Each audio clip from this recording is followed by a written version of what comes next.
बच्चों, अब हम बिंदु आवेश के कारण उत्पन्न वैद्युत क्षेत्र की तीव्रता के लिए सूत्र का निगमन करेंगे। माना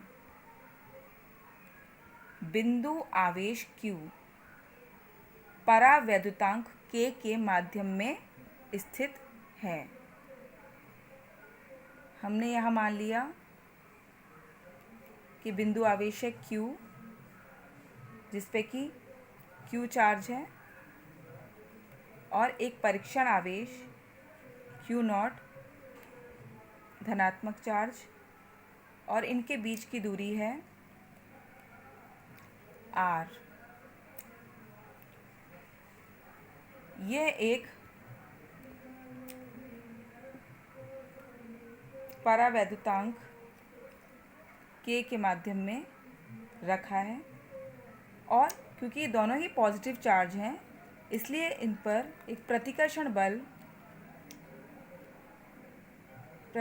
का वैद्युत बल F बाहर की ओर कार्य कर रहा है। बिंदु आवेश R दूरी पर स्थित धन परीक्षण आवेश Q0 पर कार्यरत बल F बराबर 1/4 pi epsilon not Q0 upon R² होगा। इसे हम F, यहाँ क्योंकि हमने परिवर्तनतांक K था तो इसको हम यहाँ पर K भी लगाएंगे। अब हम यहाँ यदि Q0 को नीचे ले जाएं तो F upon Q0 4 pi epsilon not K Q upon R² हो जाएगा। जबकि अभी हमने पढ़ा था कि E बराबर F अपॉन Q0, यानी कि यहाँ से हमें E का मान मिल गया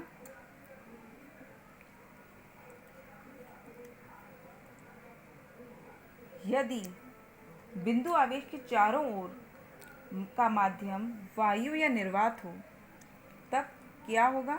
K बराबर 1 होगा वायु या निर्वात के लिए।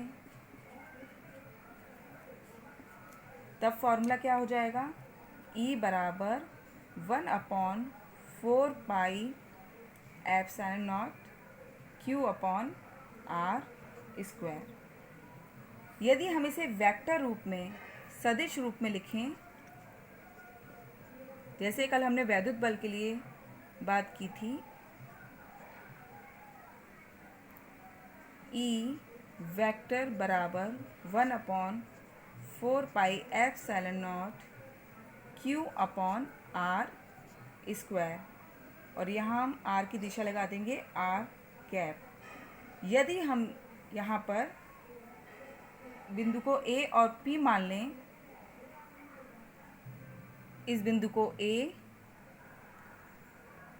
और इसे P मान लें, तो हम यहाँ कह सकते हैं कि बल की दिशा A से P की ओर होगी। इस तरह आपको समझ में आ जाएगा कि बल की दिशा A से P की ओर बाहर की तरफ होगी, क्योंकि प्रतिकर्षण का बल लग रहा है। तो ये हो गया सदिश रूप में, हमने इसको व्यक्त कर दिया।